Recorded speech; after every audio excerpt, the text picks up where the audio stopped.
I need some volume. Okay, good morning, everybody. Let's get going. We need, first item is approval of the minutes from the last public session on February 28th. Can I have a motion, please? Monica, Chair, yes. Just before you go on motion, we had some comments and changes that came in from Commissioner Weissman, and Commissioner, feel free to speak up if I don't get them correctly, but on page 3, the paragraph at the top, we want to add a sentence to the end that says, Commissioner Weissman asked if there had been outreach to prospective filers and agencies that would be impacted. Staff replied that outreach had already commenced with ethics offices in the agencies. And the second change is on page 5, the last paragraph. One is a typo. It should just be Commissioner McAuliffe. But the third sentence, Commissioner Weissman would like to add before the Commissioner Renzi, it should say Commissioner Weissman initially raised the issue, followed by Commissioner Renzi, that, and then continue. The only new evidence before the commission appears to be ... So those are the changes that Commissioner Weissman is proposing. Monica, one other just little point, just where it says Commissioner McAuliffe, the apostrophe S should come out as well, as Commissioner McAuliffe stated. So that's just a typo. That was a typo I found. Yep. With those changes, I'd make a motion to accept the minutes. Okay, do we have a second? Second. Second, thank you, Ms. Wolfgang. So I believe that was Commissioner McAuliffe who made the motion? Yes, and ma'am. Commissioner Ross who seconded.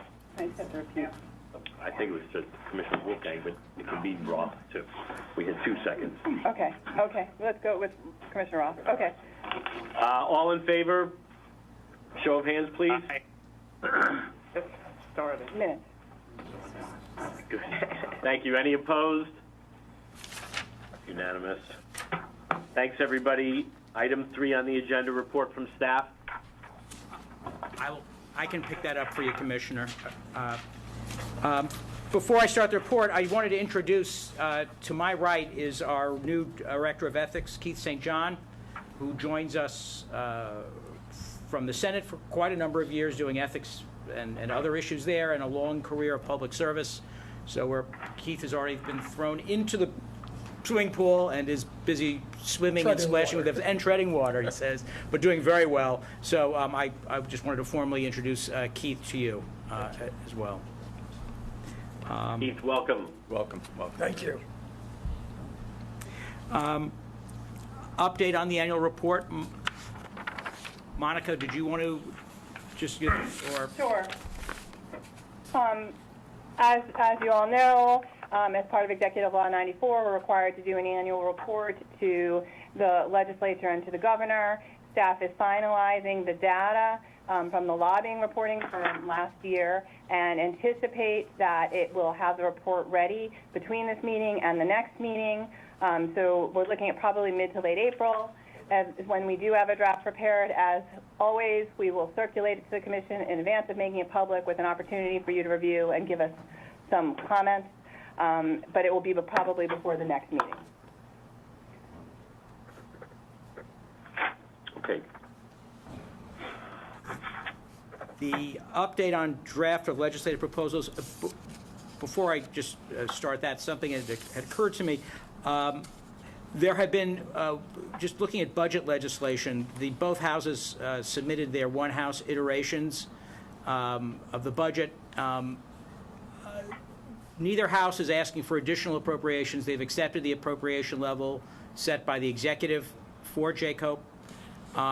Neither house adopted the proposal in the executive's submission on requiring certain municipal officials to file financial disclosure statements with JCOPE. That was accepted by neither, at least not formally accepted by either house. What both houses did in different forms was, in legislation that would impact JCOPE, very briefly, is to take the regional economic development councils and statutorily make the members of each of those REDCs, excuse me, councils, regional economic development councils, statutorily make each member of those councils subject to the reporting requirements in Public Officers Law 73A, and subject all of the members of each member of the REDC to 74, the Code of Ethics. That, in different forms, is present in both the Assembly and the Senate budget iteration. And as far as one can tell, that would have some impact on JCOPE if those were adopted, but those are in play, and I guess we'll know in another few weeks if there's an on-time budget, whether those are accepted or rejected. Legislative proposals. Since we last met, I was able to get a number of comments from commissioners, and I've incorporated the changes and have responded to those changes. I'm going to just run through the more significant changes that are there. I think what you may have in front of you, which is a markup, reflects those changes, and they're sort of self-explanatory. But let me talk about some of the more salient changes. In Proposal C, one of the proposals that Commissioner Weissman noted, and this is in Proposal C and D, is creating a mechanism where someone is unable to timely file a registration statement because of some physical disability or infirmity. We modified the term health provider by adding the word licensed health provider. So it's clear that the provider that would offer the excuse would be someone who is licensed. That is present there. I realize that in the markup that you had gotten, that just in the course of moving some of the paragraphs around to add a little more sense to that proposal, which was also Commissioner Weissman's proposal, that we put that exemption at the very end. The underlining fell off, but that will be corrected when these modified proposals are placed on the on our website in accordance with our guidelines. If we go to Proposal E, which deals with political consulting activities and contributions, there were a number of comments received by or made by Commissioner Weissman and a number of the commissioners, Commissioner Small and others who've discussed this with us. And it's been drastically simplified.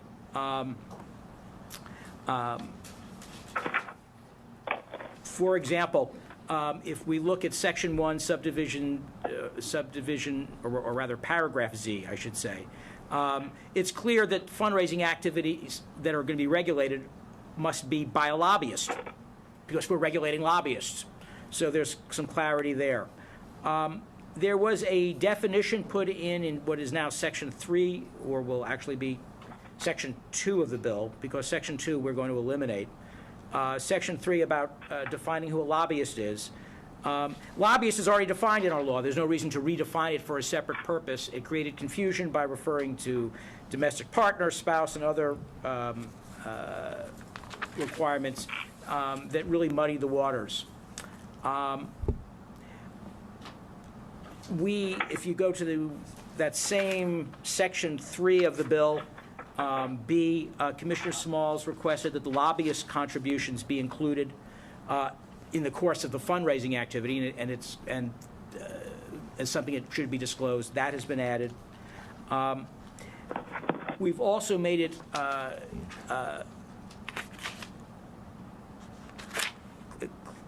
somewhat more consistent with existing law, where if a lobbyist is already a political consultant under the Department of State, and the Department of State has already promulgated rules and regulations for their filing pursuant to the chapter of the laws that was adopted last year, there's no reason to require a dual filing. Or there should be a dual filing, but not two different forms.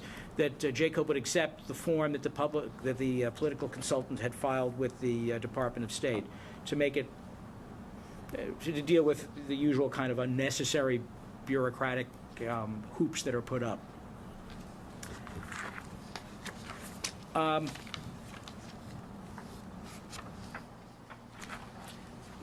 F, we make it, there is a change that was made at the beginning to make it clear that in terms of the recording requirements, in other words, what we've done here is mirror the election law to require that that a person who contributes to a filer, those contributions must be reported in the true name of the contributor and not amassed. We're making it clear that it's the person reporting the contribution who would be liable. So the person who's absolutely making the filing would be the individual liable for any issues that might arise there. If we go to Reform I, questions were raised by Commissioner McAuliffe and others about a lobbyist or client who fails to comply with requests during an audit, a random audit, which is all we would do, which we'd be doing in a lobbyist situation. We've clarified that language to make it clear, and I looked at the tax law actually, where audits are routinely, obviously routinely take place, and there's a well-developed body of jurisprudence, and so that it's not simply any request at all for information, although I don't know if our original draft intended that, but it would be a knowing and willful failure to comply with request bearing upon matters required to be included in a filing or registration, or otherwise failing to comply with requests related to the enforcement of the chapter. So there's a reasonable limitation now on the ability of the Commission to subject someone to a civil penalty for failing to comply with a request for information during an audit. It balances also the need of an individual to be protected from unreasonable requests and also not raise reasonableness at each and every request, which would also be which would be dilatory in nature. So we looked at the tax law and borrowed from those concepts. Finally, the other major change is in Reform P, which is our tolling proposal. And we'll place this will be on the website. There is a extensively marked up version of our last proposal, and then there's a much clearer red line, not red line version, which I think is the preferred way of reading this. But in essence, our proposal that was presented last time is that we simply went from 1 year to 5 years for opening up an investigation, and permitted a tolling to commence if there was, for any period of time, if an investigatory agency was asking us to stand down. We received comments from Commissioner Smalls and from a number of commissioners on this, and I think that a better way of dealing with it that I propose for your consideration, rather than 5 years, we'll keep our investigations open for 2 years. That's still a doubling from 1 year to 2 years. And the tolling mechanism, and this is consistent with other tolling mechanisms that are in place in laws in other states and has been proposed in the legislature in other contexts, is that if there is a tolling, a stand down, there is a cap on how long that tolling mechanism, that tolling can last. It can't be any longer than 5 years after someone, let's try this.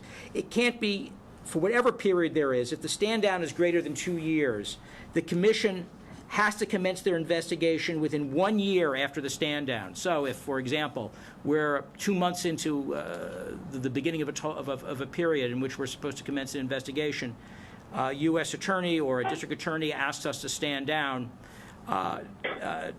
2 years go by, and then it's terminated, there is not an additional 1 year and 11 months to commence. Because that 2 year period has been used up, the Commission has to commence the investigation within 1 year. So there's a cap all the way around. We maintain the ability of the Commission to not stand down. So it's strictly within the Commission's discretion at all points to stand down, so that it could always be opened even during such a period if the Commission were to vote to commence an investigation. The thought is that this proposal will not keep things open indefinitely, keep matters fresh, and it does put a burden on the commission, which I think we all agree is appropriate, is to act expeditiously. So that is Reform P. I can let you know I've received a couple of calls from some individuals in the legislature who saw our website. One of them actually asked about Reform N, which is and I've explained to them these are not endorsed by the commission, but they're out there for discussion, which deals with the open meetings law and freedom of information law and opens up JCOPE. So my thought is, what I'd like to do is take these markups that you see without my comments, and given the fact we're discussing these in open session anyways, we'll simply post these again as the markup, as an additional markup on the website, and continue with whatever dialogue might ensue.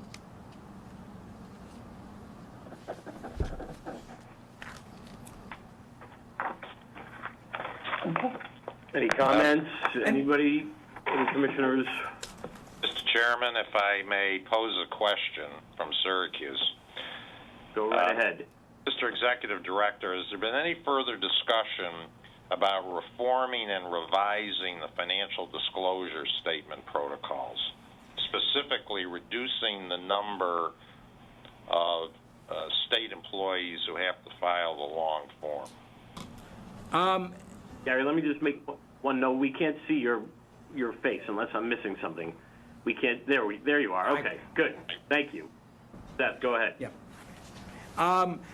There have been no discussions along those lines. I know that it's been mooted about at various levels, but that's a discussion that has not taken place. The only issue that has arisen legislatively on the area of financial disclosure forms is our PEF situation, where as a result of the recent raises given to managerial confidential employees, we anticipate perhaps up to another 3,000 filers based solely on breaching that threshold. That's been the only discussion that has been had generally in the area of the financial disclosure statements. Well, that would bring the total to how many filing the long form? For some reason, the number we have about, I believe, Monica, I think the number that we've used is about 30,000. Is it about 30,000 filers? Somewhere around there. That's right. I think that's including the legislature. It's including the legislature. It's about 30,000. So that's about a 10% increase. Well, I want to, Mr. Chairman, if I may, I want to reiterate the view I previously expressed. The process is preposterous, having this number of people file the long form. And I strongly urge there to be a discussion with the executive chamber and the legislature on this subject. Thank you. If I can just suggest that if we do that, I think we could take some time here, and rather than just open it up as a jump ball, come in with perhaps some kind of thoughtful proposal on what one could do. That raises obviously a lot of other issues that have been raised. But if we engage in that, I think it would be best if we do have something to talk about from this end. So we can certainly start working and thinking on that as a staff, and then report back to you over the time about where we are on that.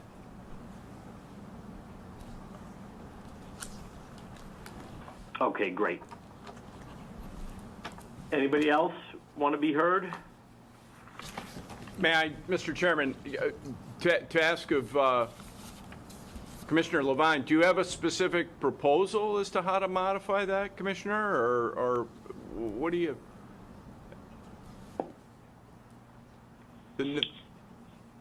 Well, the next steps expressed by our executive director occur to me to be very, very appropriate, specifically to identify who are true policymakers and have them file the long form, and have some version of a short form for everybody else.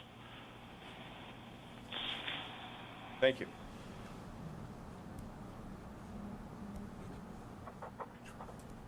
George? Yeah, Mr. Chair, I just want to thank our executive director for taking a considerable amount of time on a personal level for going through all these proposals.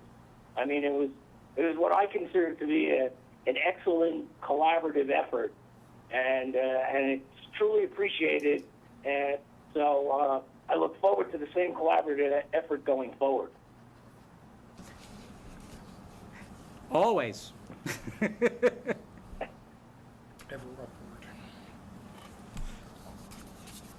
All right, anybody else? Okay, let's move to item 4, regulations. I'll handle that. Okay.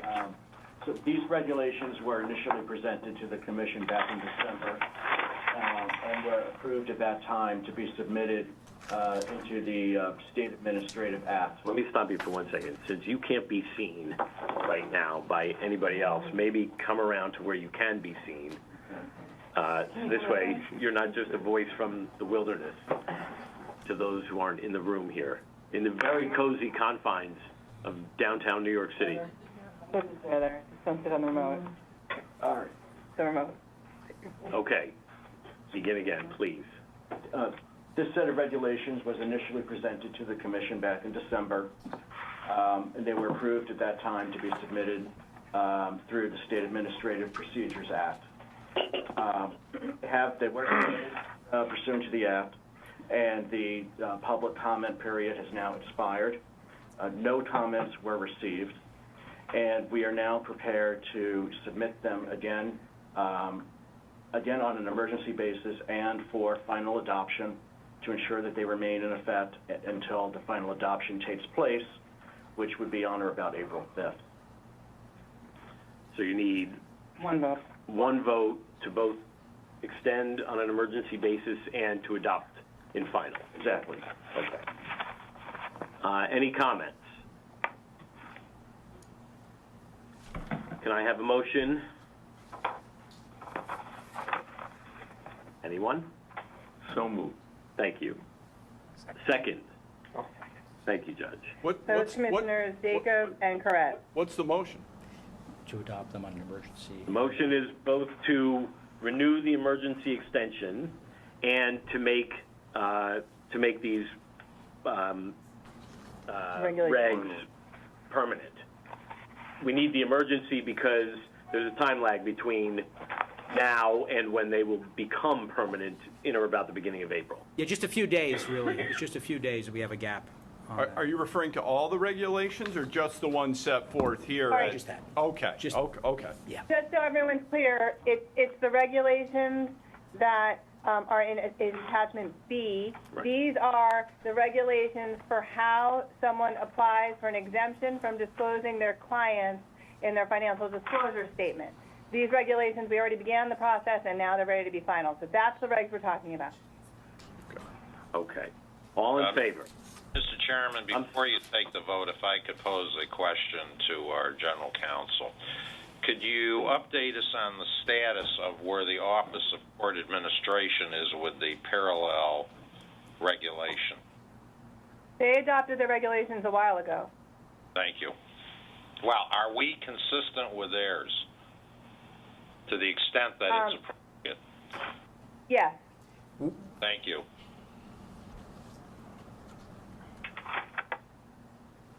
Anyone else? Okay. We have a motion and a second. All in favor? Show of hands, please.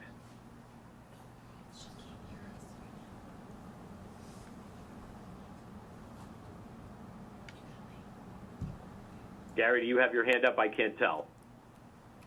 Yes, you do. Yes. Yeah, he does. It looks like it's unanimous. Commissioner Levine does. Okay. All opposed? Any opposed? I can't tell if Commissioner Roth can hear. Commissioner Roth?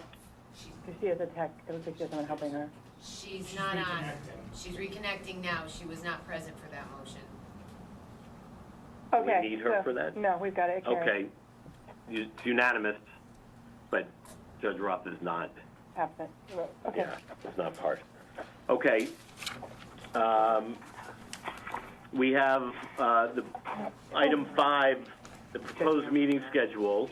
that's in attachment C in your book. Oh, you grabbed it.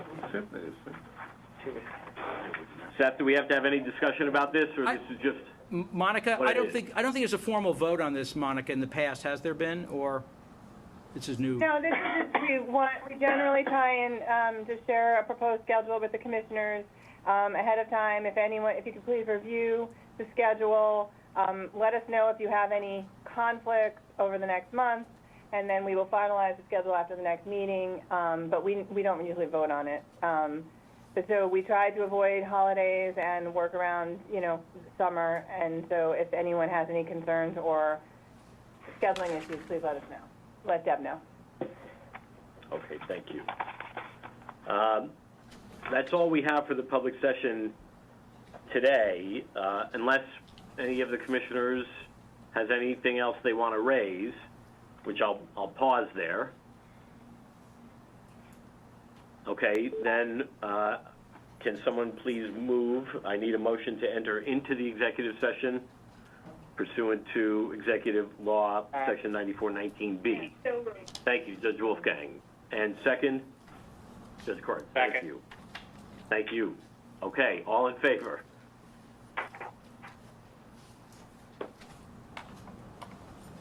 Unanimous. Okay, thanks. Any opposed? None. Thank you, everybody.